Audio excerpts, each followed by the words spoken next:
자, 여러분 안녕하세요. 오늘은 대장 내시경을 할 때 주의사항 중에서요.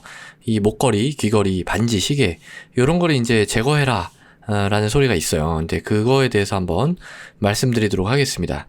자, 다름이 아니라 이제 오늘 제가 이제 대장 내시경을 하는데 어떤 분이 분리되지 않는 그 피어싱을 가지고 있었어요. 피어싱. 그러니까 저는 사실 이런 걸 별로 본 적이 없는데 그 왜 배꼽 이 위쪽에 이렇게 하셨더라고요. 근데 이 금속이죠, 이게. 금속인데, 이거를 이제 다 빼야 되거든요. 원래 귀걸이, 몸에 이제 금속을 가지고 있으면은, 그걸 다 빼라 그래요. 예. 그래서 왜 그러냐면은, 그러니까 이런 것들이죠. 목걸이, 귀걸이, 반지, 뭐, 시계, 팔찌, 뭐, 발찌, 아니면 이런 것도 있어요. 금속성 액세서리가 달린 속옷. 네, 이런 것도 그러니까 속옷을 이제 벗고 그러면은 다른 뭐 이제 병원에서 제공하는 이제 그런 걸 입고 아니면은 그냥 뭐 이렇게 벗고 그냥 가운만 이렇게 입으셔도 되는 거고 어쨌든 모두 일단 제거를 해야 됩니다. 그게 왜 그러냐면은요. 그러니까 내시경 하는 것 자체에는 별 문제가 없어요. 근데 이제 그 용종 절제 만약에 용종이 있으면 용종 절제를 해야 되잖아요. 예. 그러니까 대장 내시경을 해서 용종이 있으면 용종 절제를 하셔야 돼요. 예, 그러니까 용종 절제 안 하고 그냥 대장 내시경만 하는 거는 뭐 지금 큰 뭐 의미가 없습니다.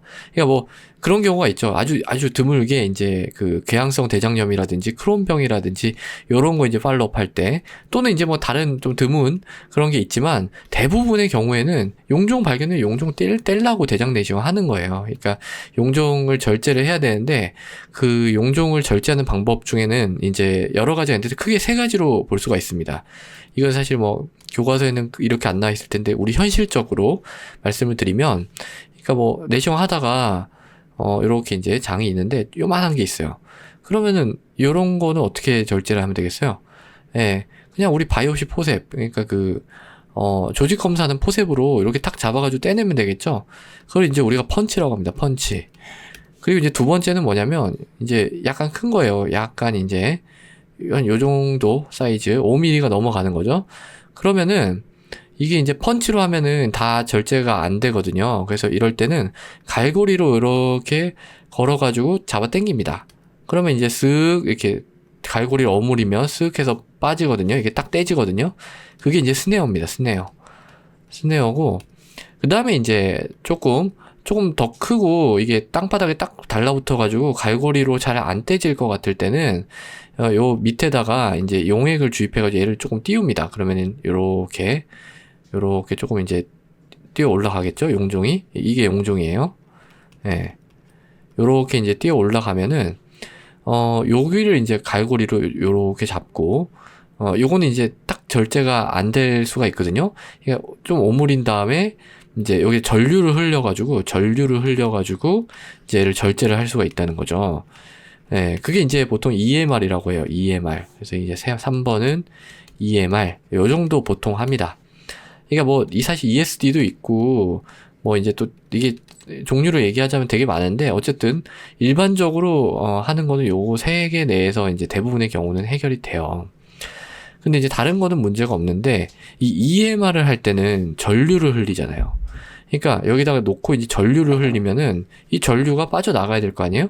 그럼 그 빠져나가는 거를, 우리가 이제 붙입니다.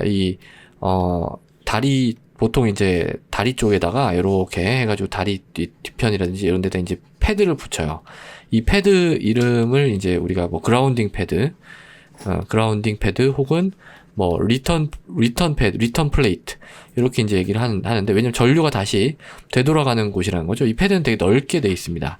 그래서 전류가 이게 넓으면 저항이 적거든요. 그러면 이제 아무 문제가 없어요. 근데 우리가 하다 보면은 이게 대장 내시 하다 보면 이렇게 움직이거든요.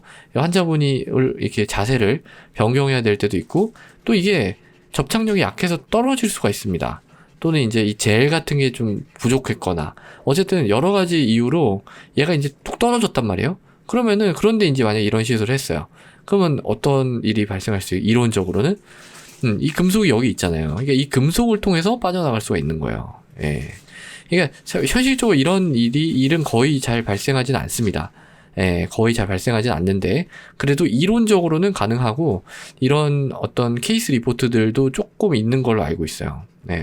그렇기 때문에 항상 우리가 이런 금속 물질들, 목걸이, 귀걸이, 반지, 시계 이런 것들을 가지고 있다면은 그런 것들은 반드시 부착을 탈착을 하고 그리고 이제 대장 내시경 검사를 하는 거를 이제 추천을 드립니다. 근데 이제 이런 어떤 분리되지 않는 그런 피어싱 이런 게 이제 있으면은 그러니까 요새는 또 발찌 중에서도 분리가 되지 않는 발찌를 하고 오시는 분들이 가끔 있어요. 저는 어떻게 이게 분리가 안 되는지 잘 모르겠는데 어쨌든 그런 분들 같은 경우 이거는 분리를 할 수가 없잖아요. 그럼 어떻게 해야 될까요? 그러면은 사실 요거를 이제 EMR 말고 웬만하면 요 이제 스네어로 이렇게 해결을 할 수 있으면 해결하는 게 좋다고 저는 생각을 하고요.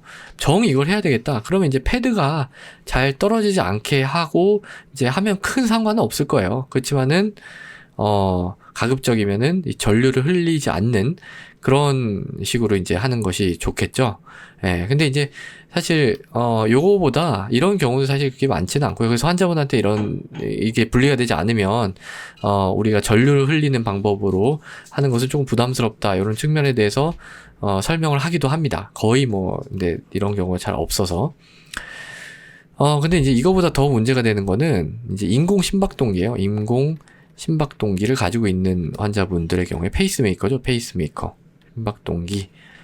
그러니까 이제 그 식사이너스 신드롬이랄지 이제 사이너스 노드 심장에 전기를 생성하는 곳인데 발전소인데 여기 제대로 동작을 못하면 우리가 리드를 이렇게 넣어가지고 여기서 이제 계속 전류를 흘러줘야지 심장이 뛸 거 아니에요. 요거가 있는데 요거를 이제 계속 몸 안에 이렇게 이식을 해가지고 있단 말이에요. 이런 건 다 금속이고 그리고 더 문제는 뭐냐면 이쪽으로 만약에 전류가 잘못 흘러 들어가게 되면 어떻게 돼요? 이 심박동기의 동작이 방해를 받을 수가 있잖아요. 이거 굉장히 큰 문제죠. 그래서 이런 경우에는요, 이 심박동기 회사랑 상의를 해가지고, 이제 요 모드를 좀 체인지합니다. 이 모드를, 이제 VVI라는 모드가, 이건 이제 딱딱딱딱 그냥 정해진 대로만 하는 거예요. 그러니까 이 세팅이 이제 여러 가지 맞춰서 할 수 있게, 운동할 때는 더 올라갈 수 있게, 이런 크로노트로픽한 그런 것들도 맞춰주고, 또 여러 가지 이제 세팅을 조절을 해놨는데, 일단은 이렇게 전류를 흘리는 뭔가를 할 때는 가장 기본적이고 단순한 그렇지만은 절대로 이 심장이 멈추지 않도록 해주는 그런 이제 모드로 전환을 한 다음에 우리가 이제 이런 시술을 하게 돼 있어요. 이거 ICD 같은 것도 마찬가지입니다. ICD. 그래서 요런 게 있으신 분들이 만약에 대장 내시경을 하신다면 반드시 가지고 있다라고 얘기를 해야 돼요. 가지고 있다라고 얘기를 해야 됩니다. 왜냐면 이거 얘기를 안 하시면 알 수 있는 방법이 없어요. 이거는. 그러니까 그 병원에 계속 다녔던 사람이라면 그 병원에 이제 기록이 있겠지만 그렇지 않았던 경우에는 별로 이걸 알 수 있는 방법이 없죠. 약물 보고 알 수 있지 않나요? 약물을 안 드시는 경우도 많거든요. 인공 심박동기 가지고 계신 분들 중에서 그냥 약 안 먹고 그냥 심박동기만 가지고 이렇게 생활하시는 분들도 있어요. 그렇기 때문에 또 약을 먹는다고 해서 그게 인공 심박동기를 가지고 있다라고 예측을 할 수도 없는 거고, 그렇기 때문에 의사가 알 수 있는 방법이 없습니다. 그래서 이런 이제, 장치를 가지고 있으신 분들은 가급적이면은 그거를, 그거를 관리를 받는 혹은, 그러니까 넣거나 관리를 받은 그 병원 있죠? 그 병원의 소화기내과에 에서 이제 내시경을 받으시는 게 좋습니다. 그래야지 이제 뭔가 문제가 생겨도 바로바로 이제, 컨설팅을 해서 해결을 할 수가 있잖아요. 그래서 요런 좀 몸 안에 꼭 이게 아니더라도 몸 안에 뭔가 금속이 있다. 그 금속이 동작하는 금속이다 라는 경우에는 반드시 사전에 의사한테 얘기를 해주시고 적절한 조치를 취할 수도 있음을 아셔야 될 것 같아요. 자, 그래서 오늘은 대장 내시경 할 때 주의사항 중에서 목걸이, 귀걸이, 반지, 시계 이런 거 왜 제거해야 되는지 그거에 중점을 맞춰서 설명을 드렸습니다. 오늘도 경청해 주셔서 감사합니다.